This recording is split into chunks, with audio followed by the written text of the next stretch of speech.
In the previous section, I was talking about two key elements of what it means to be human, justice and spirituality, and I was suggesting that both of them are what I've called in this book, Simply Christian, echoes of a voice. Let me say a word about that, because I'm coming to two more echoes of that same voice in this section that we're embarking on now.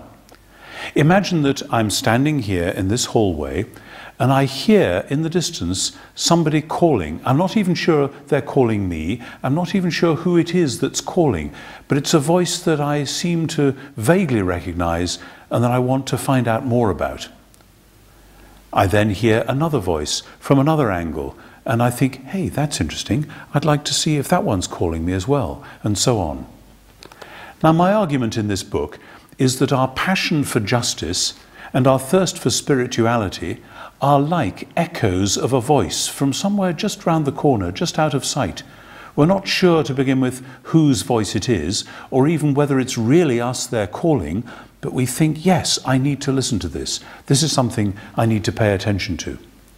And in this section, I'm going to look at the two other echoes of a voice that I think all human beings are really aware of and have to come to terms with at some level or other throughout their lives. And the first of these two is relationships. Put it simply, we all know we're made for each other, but we all have quite a puzzle about how that really plays out. Consider the relationship of marriage. Often as a priest, I have had couples come and sit in my office and say to me, oh, it's so wonderful, we were just made for each other. This is the most perfect thing that could ever happen to us.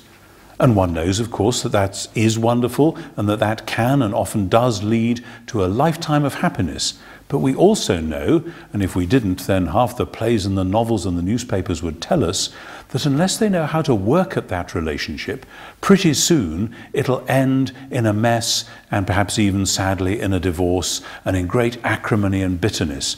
We know that, and yet we ought to be puzzled by it, because our relationships are saying yes, and at the same time our history is saying watch out, or no, or don't go that way.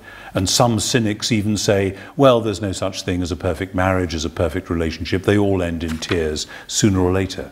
Is that true? Again and again, our realist friend or our cynical friend would say, yeah, of course it's true. But then the voice says, no, we are made for each other. We are made for relationship. And we shouldn't just mess around with that as though it didn't matter, because it does. Of course, relationships come in different shapes and sorts and sizes.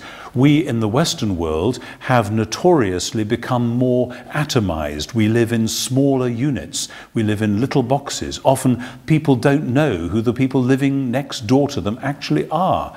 They just come and go, maybe are vaguely aware of someone's car or maybe a face on the street, but they don't go into each other's homes. They don't get to know each other and form a community.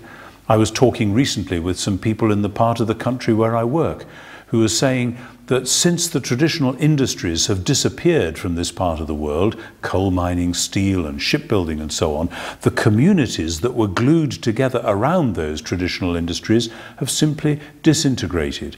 And whereas people got to know each other on the high street when they went into the greengrocers or they went into the butcher or whatever it is, and they passed the time of day, and somehow they were in that relationship, in that community. Today, they all go off in the car to the big supermarket on the edge of town, and one of the things that they don't usually do there is talk to the people that they're shopping alongside. Our communities are being fractured and fragmented. Of course, there are parts of the world where that isn't true, where in many traditional societies people grow up and live their whole lives in a single community where everybody not only knows everybody else, but where there are patterns of behavior which actually hold people together.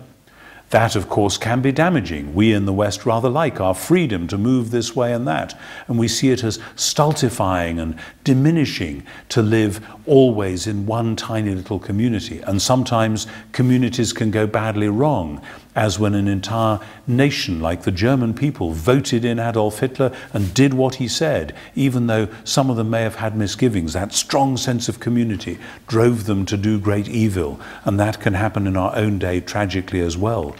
So relationships are a puzzle, and again, from the most intimate relationship, namely marriage, to the most large-scale and complex ones, our political relations, one country with another. We all know we ought to be getting it together, and yet we all find it very difficult, and it remains a puzzle. And that, as I say, is an echo of a voice calling us back, saying, wait a minute, think who you are.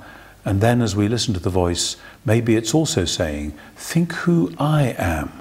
What is this voice saying? How can we actually listen to it and learn more from it? Well, before we get there, we have to face one of the biggest topics which has been major in the last century, and that is that at the heart of many relationships we find the question of sex. Sex is so exciting and so dramatic, and yet, again, as the novels and the plays and the films make out, so deeply puzzling. We know in our bones that we are sexual beings, and yet, though sex promises much, often it doesn't actually seem to deliver.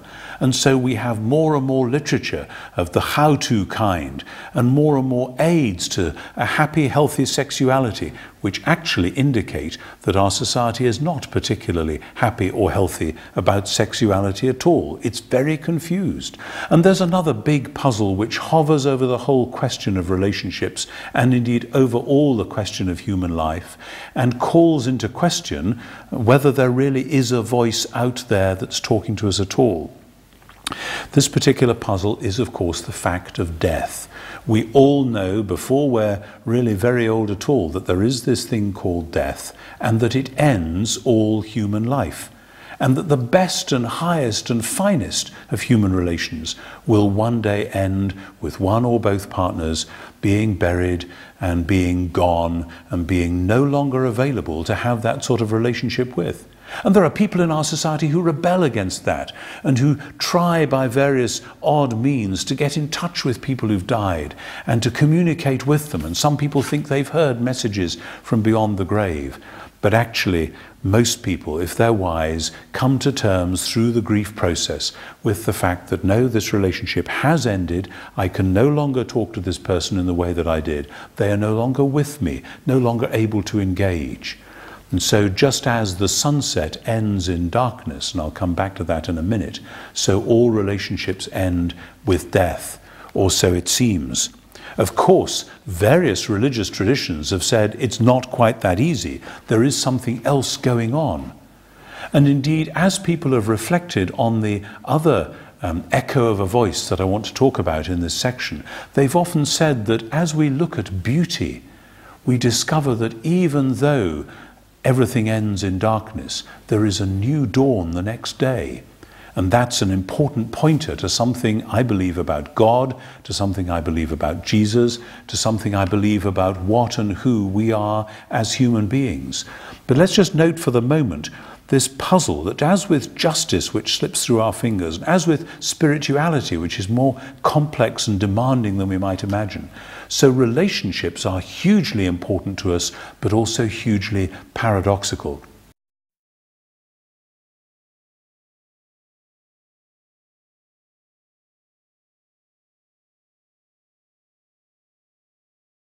There's a lovely passage in one of the old prophets of the Old Testament, the Jewish scriptures.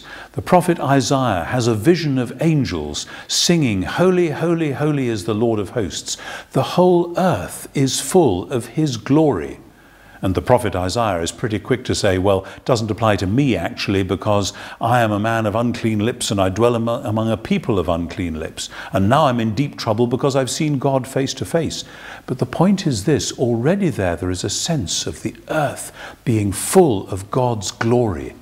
And it is that, I believe, that poets and philosophers and artists and musicians have responded to. They have seen the beauty of this world and they have said it's grand, it's powerful, it's wonderful, I love it. And yet there is this puzzle. It is not only incomplete, but it seems also to encompass radical ugliness. Woe is me. Woe are the ugly bits of the world. What are we going to say about them?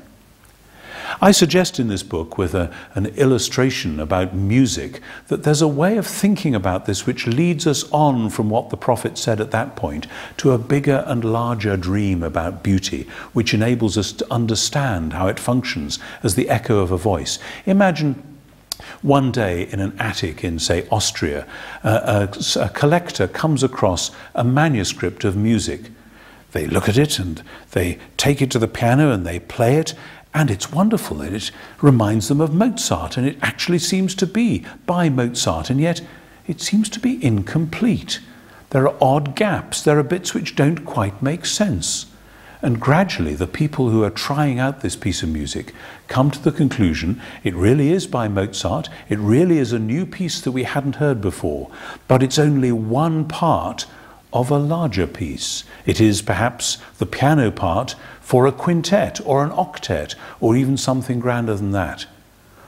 My suggestion is that the beauty we are aware of in creation at the moment functions like that. It functions hauntingly as one line of music, but we are missing the other lines, and we have to go looking for them. It's like the echo of a voice that we can hear, beckoning us, calling us to a life of exploration, to discovering more about this strange world we live in.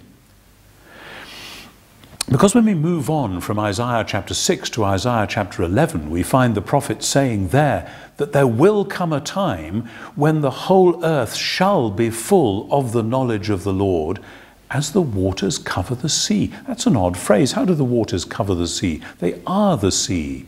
The prophet seems to be saying that just as the earth is, in a sense, full of God's glory at the moment, there will come a time when it'll be even fuller in a multidimensional way. And my proposal in this chapter of the book is that that's how beauty is designed to function in God's world.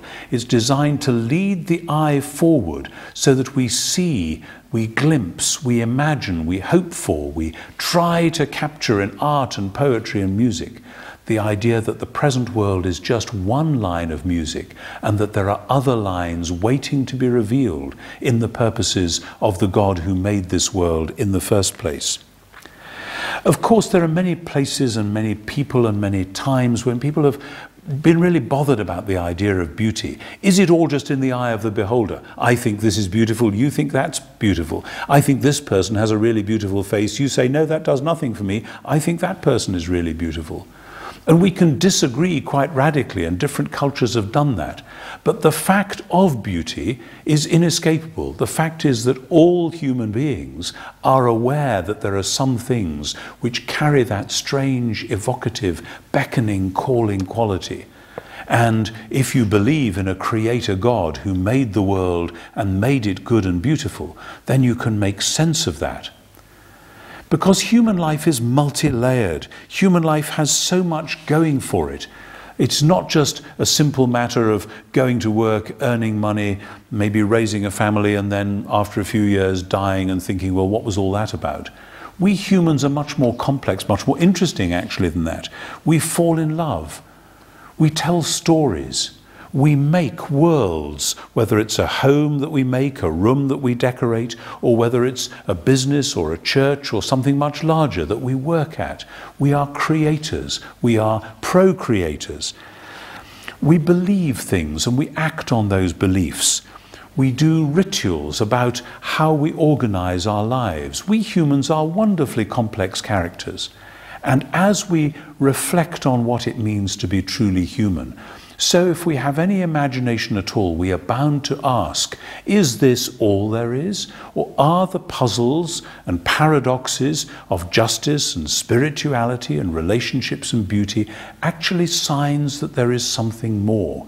Signs which invite us to set off on a journey, a voice which summons us to come round the corner and listen for more words, for more evocation of other dimensions. The argument of this book is that these four echoes really are a summons like that, and they lead us to ask the question in particular, Is there, after all, a God? And if so, is he the one who is calling us? Is he a God who cares about justice and spirituality and relationships and beauty? And is the fact that we are passionate about them too a sign that we are made to get to know this God and know him better? That's where we'll be going in the next section of this course.